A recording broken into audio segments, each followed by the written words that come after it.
Okay, so I was born March 25th, 1981. I can't draw very well, so my friend Kim is going to do that part. March 25th, 1981. My mom said that she was watching a horror movie when she went into labor with me, so there's that. I had 3 siblings, and we lived in a lower middle class part of Connecticut. My dad was a restaurant supply salesman. He sold forks and knives and dishwashers and stuff like that. He worked a lot, and my mom was pretty hands-off when it came to parenting. I'd describe the majority of my childhood as wonderfully unsupervised. I was a pretty bad kid. Like, there were these train tracks in our backyard, and we'd hang glass jars of mayonnaise off of the bridge, so the jars would smash on the windshield of the train as it drove by. Also, this one time, my brother and I lit the tree fort on fire. We didn't mean to. We just wanted to have a small fire in our wooden tree fort.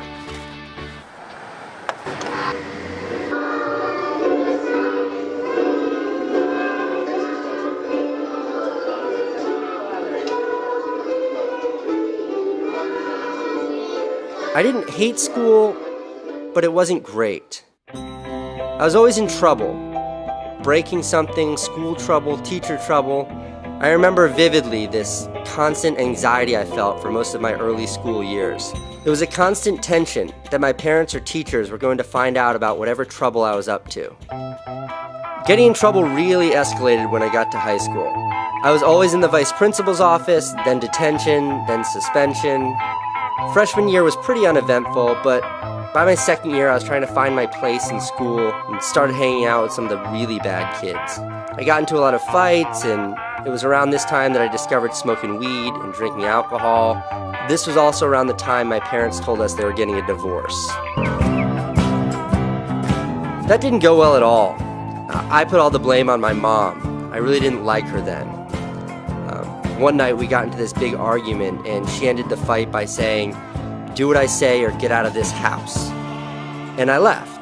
I was 15 years old, and I ran out at 9 o'clock at night on a Tuesday. Okay, so 15 years old and on my own. I stayed with some friends for a while and eventually moved in with these 2 slightly older girls. Naturally, one of those girls became my girlfriend, and a few weeks after I moved in with them, my girlfriend got in a fight with her roommate, and she told me she wanted to leave. So her and I got in her Honda, and we left. We drove from Connecticut to Virginia, where my big brother Van was in college. I was happy in Virginia, but after 3 months there, my girlfriend got pregnant. So we moved back to Connecticut, and I dropped out of high school. We lived in her friend's basement for a while and eventually found an apartment. I worked in this seafood restaurant. I was a dishwasher. I made $8 an hour. Then, the following April, just after my 17th birthday, Owen was born, and I was a dad. Now, I don't know that teenagers are emotionally equipped for the magic that is having a child, but the feeling I had in the hospital just after he was born, it was similar to Christmas morning when I was little. It was like that feeling you have when you get exactly what you want.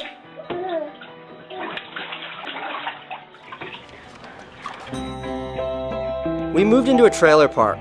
It was cheap and in a less dangerous neighborhood. And we were poor. We were really poor. We were even on welfare for a little while, but I never liked the idea of handouts.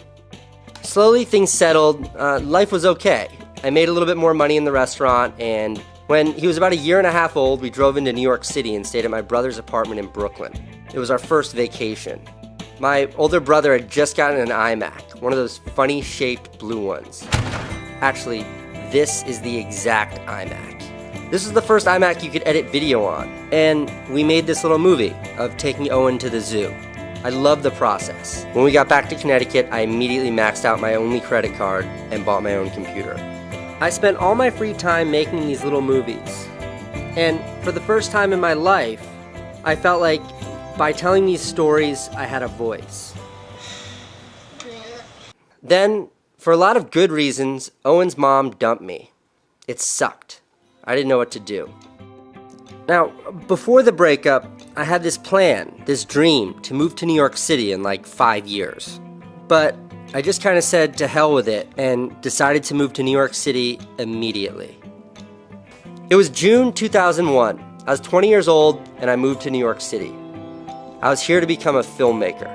Filmmaker sounded so much cooler than dishwasher. This was, without a doubt, the hardest time of my life. I didn't know anyone, I didn't have a plan, and for the first time ever, I didn't get to see my kid every day. He stayed in Connecticut with his mom, and I'd go back to be with him 3 days a week. It made me so sad. I didn't want Owen to grow up and think his dad was a loser. That town in Connecticut it felt like a dead end. That first summer in New York City, I worked as a bike messenger, and eventually this artist named Tom Sachs, somebody my brother knew, hired me for $10 an hour. I put aside $100 a week because that's what it would cost to get back to Connecticut to see Owen. No matter what, I wouldn't touch that travel money. At the end of that summer, my 3-month sublet was up, and I moved into a friend's couch in the financial district of downtown Manhattan. My buddy said that I could stay there for a month, and the day I moved in was September 2nd, 2001.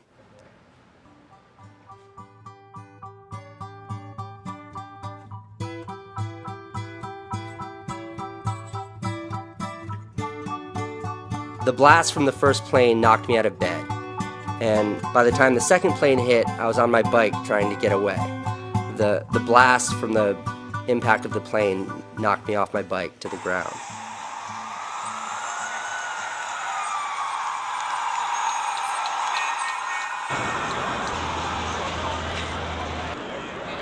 My dad called me that morning, and he said to me, "It's time to come home, time to move back to Connecticut." And I thought about it, but I figured I could barely afford to eat, I didn't have anywhere to stay, no education, few prospects. I thought there's just no way it could get any harder than this. And if I could figure out how to get through this, I'd be okay. And so I did. I committed everything to New York City, to my big dream.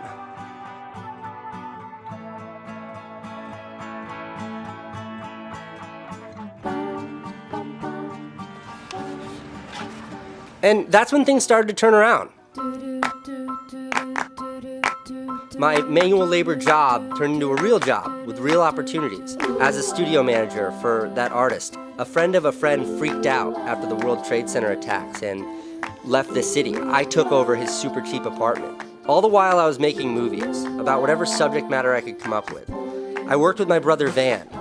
We made movies for anyone that would pay us. Birthday videos, editing actor reels. We literally said yes to anything that involved picking up a camera. And then, 2003, I got my first iPod. And when the battery died a year and a half later, I got really pissed off and made a video about their dead battery policy. And I put that online. Now, this was like 3 years before YouTube, but that video exploded. This was back in the day when the word viral was used to describe an STD, not a video.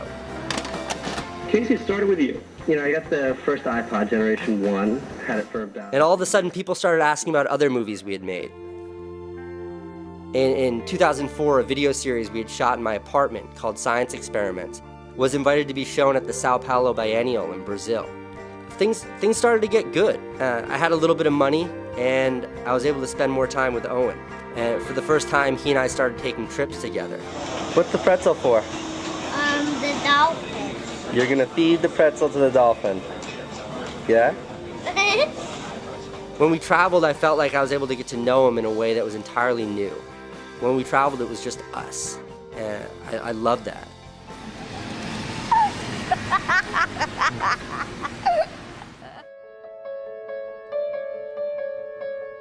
In 2006, I met this guy named Tom Scott. He ran a group of local TV channels, and he hired Van and me to make some videos.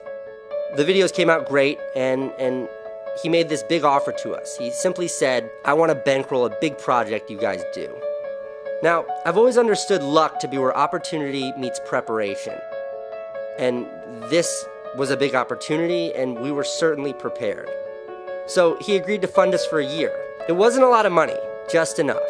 So my brother Van and I lived and documented stories from our lives. Every couple of weeks, we'd edit these experiences together to form like a 25-minute movie, sort of. Eventually, we had 8 of those 25-minute episodes, and we called that a TV series. Then, in 2008, we sold that 8-episode TV series to HBO for just under $2 million. It was a big deal.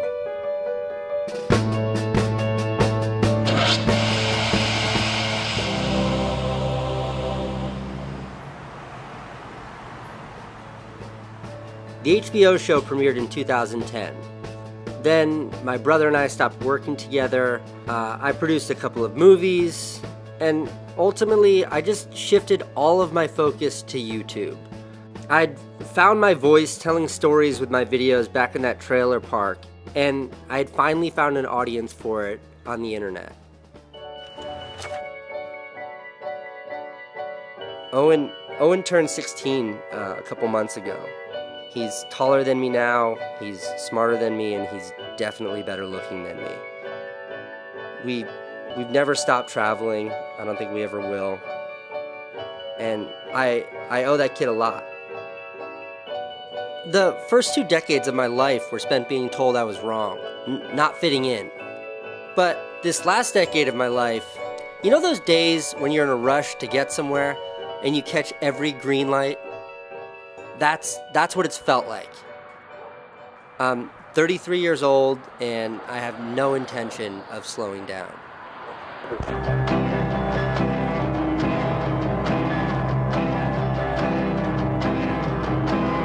Oh, it's a world of lonely faces. Oh, it's a world of many places. Oh, follow that dream.